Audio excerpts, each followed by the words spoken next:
Hey, mister, can we talk? Sorry. Can we talk? Sorry.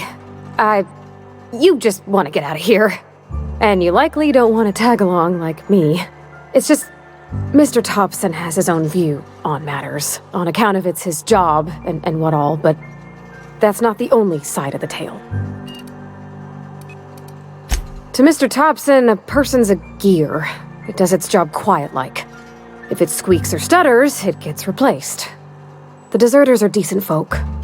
I knew some of them before they left. Life's hard here, especially for them that don't fit in so well.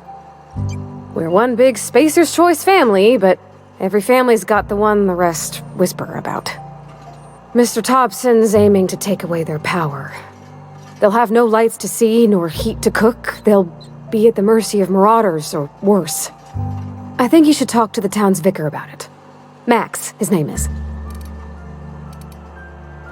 Thanks, mister. I just think when you gotta make a decision that'll hurt somebody, it's best to think on the right and wrong of it.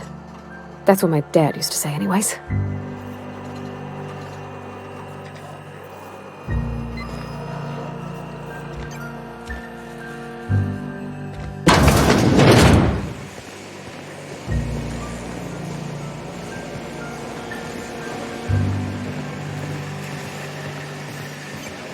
You the new worker?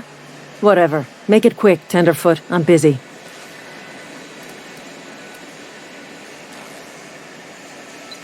Shit.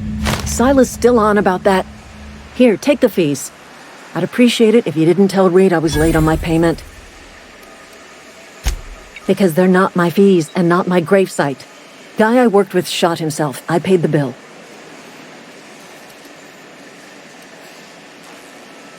If you're not familiar with board law, you ought to be.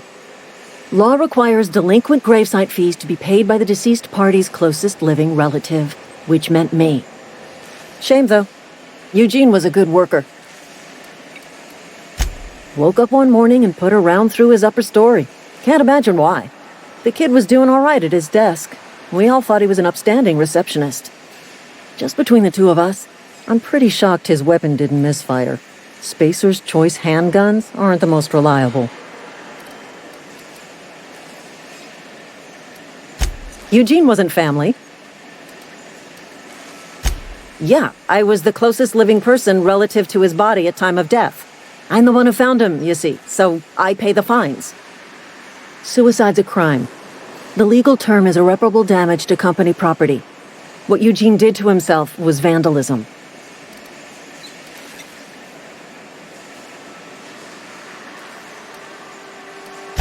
When one of your workers commits a crime, the entire town pays for it.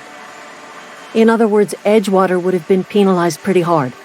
Whatever Eugene was worth as an asset, we would have had to pay out of pocket to Spacer's Choice.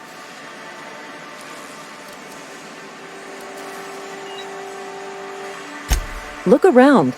Edgewater ain't exactly swimming in luxury. We can't afford to pay the body price of a suicide. All I know is Silas asked me for Eugene's gravesite fees, which means he was approved for burial, which means his papers went through, which means the town's in the clear. I'm just glad to put this whole ugly affair behind me.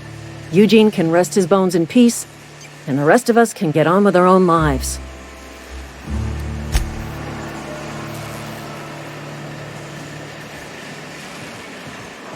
Heading back.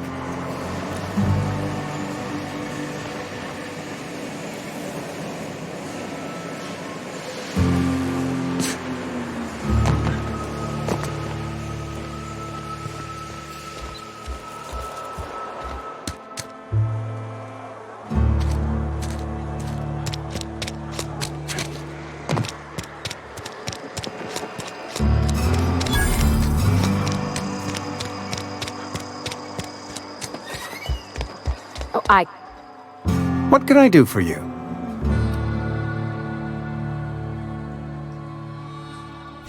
Oh? Am I in the company of a fellow doctor?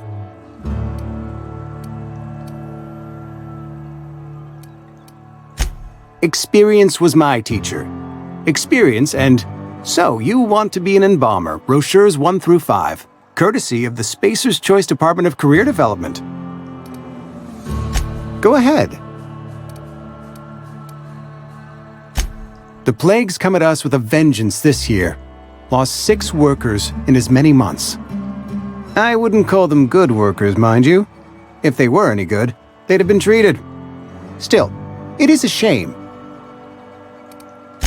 Fever, chills, fatigue, aching, vomiting, an excess of phlegm, a tendency towards belly aching. Company policy, friend. We don't have enough medicine to treat all of us, so we treat the best among us.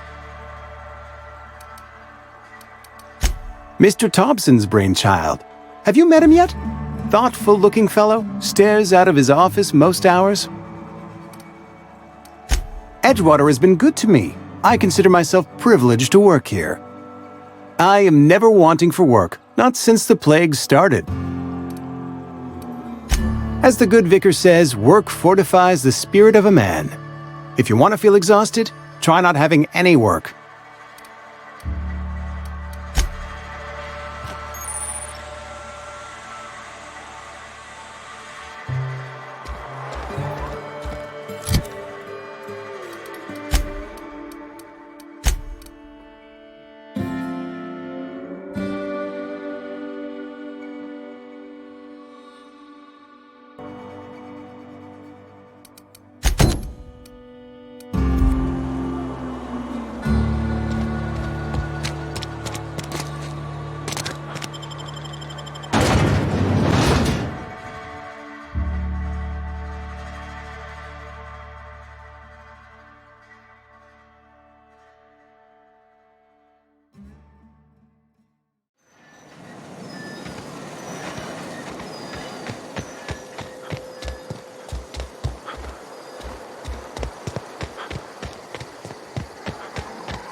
Nice one!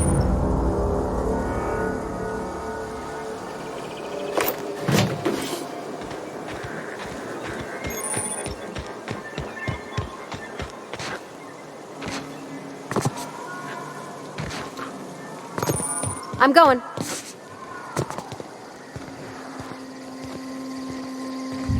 Sure. Be right there.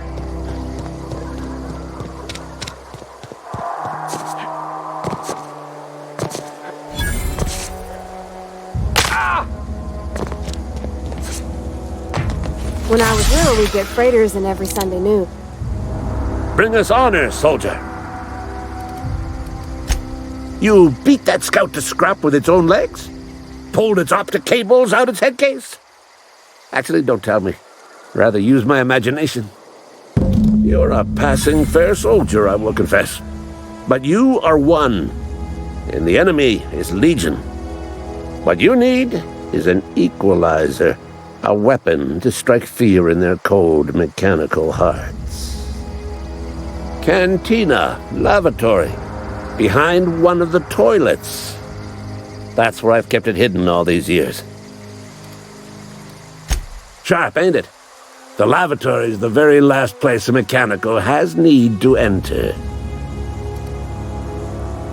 On the double, soldier. Don't want the bartender poking around in there with a mop.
You think corporate's ever gonna visit?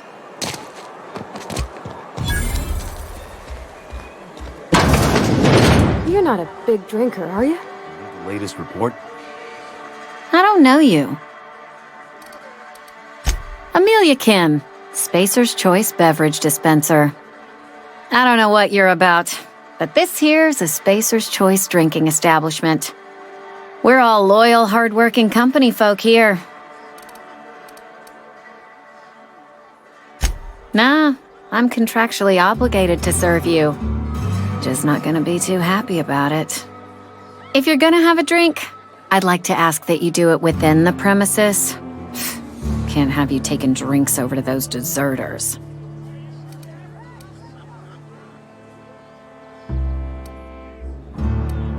Coming right up.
You think corporate's ever gonna...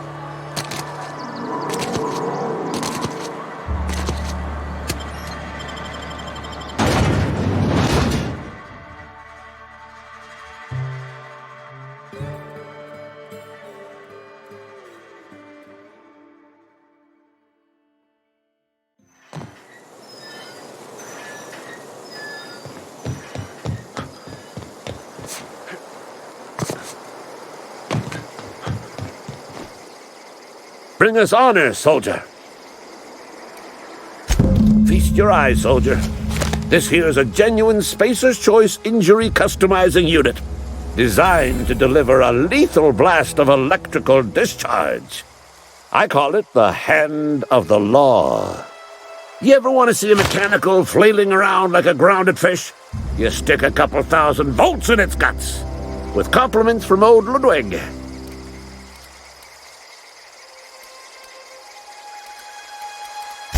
Fun. This ain't some quarterly performance review, soldier. Ours is a grave and sacred duty. Time's come for you to journey down into the black heart of the enemy's camp.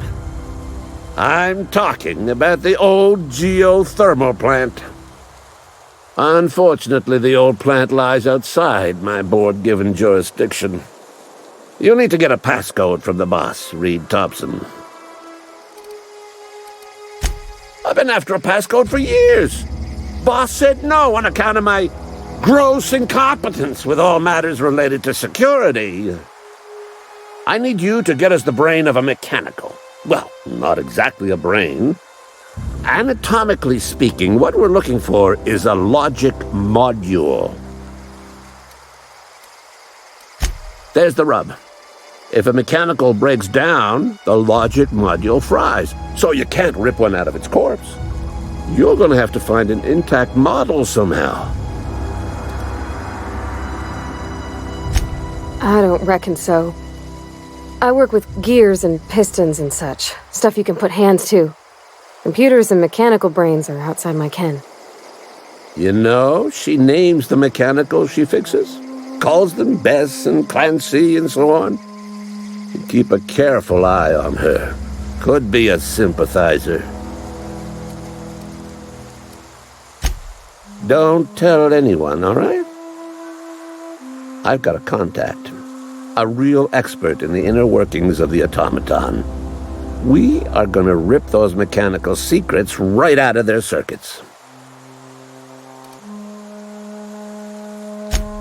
Well, excuse me. What I meant was I'm going to get a contact. I didn't know I had to be all prissy about my grammar around you. If you die horribly, I will pour out a can of zero-G to your memory.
Hey, lovely to see you about, Miss Parvati. Things going all right, Silas? Been keeping him careful and true, miss. Best to ask her yourself. My dad's buried here. Silas watches over him when I can't leave the house. Oh. Well, thanks. Something I can do for you? You run into any trouble? Conrad's barbershop is a yawning pit that swallows his every bit. I keep telling him he should cut a few corners, skimp out on the disinfectant. You gotta put the squeeze on Conrad. Find some dirt on him. Maybe check his back room. That's the word, extortion. Been on the tip of my tongue all day.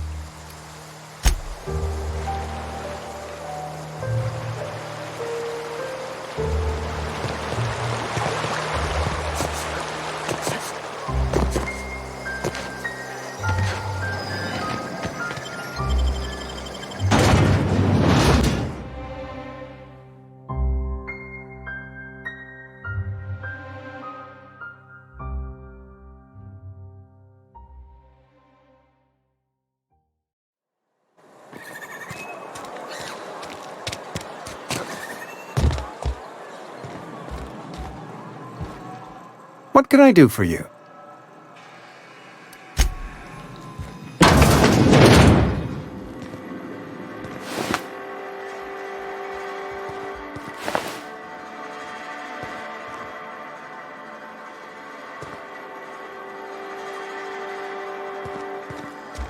What can I do for you? Go ahead.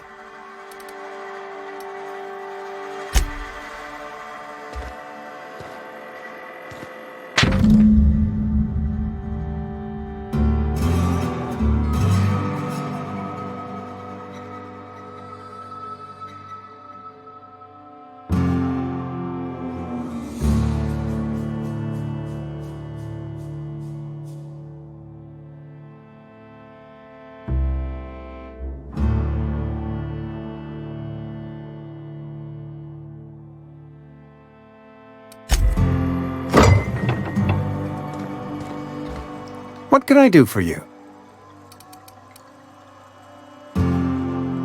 You know about Eugene? How? You were probably poking around my things. I really shouldn't leave my letters sitting out in the open. Eugene's golden teeth were a family heirloom, representing 3 generations of poor dental hygiene. He took them to his grave. More than a few. Those teeth were his personal savings. I can't ask Silas to dig up a man's body and pry a few teeth loose from his jaw just to pay my bills. Can I? Are you asking rhetorically? Because if you're being serious... Ugh, gross. Desperate measures, Miss Holcomb. Desperate measures. I'm going to have to ask Silas to dig up those teeth. It's the only way I'm paying my gravesite fees. Here you are. Gravesite papers affixed with my signature and an IOU. Eugene was not a suicide. He put a bullet in his brain, yes, but that's largely a technicality. I was the one who prepared Eugene's body for interment. I discovered symptoms of the plague on his corpse, and I discovered medicine in his pocket. Lots of medicine. Eugene overdosed on adrenatime, which is known to cause psychosis and paranoia as possible side effects. The paranoia drove him to take his own life. We can all thank our lucky stars that young Eugene was hopped up on medication and suffered its predictable side effect. I included it all in my official report. I'd like to think I saved Edgewater a great deal of money. We never could have paid the fines associated with a suicide.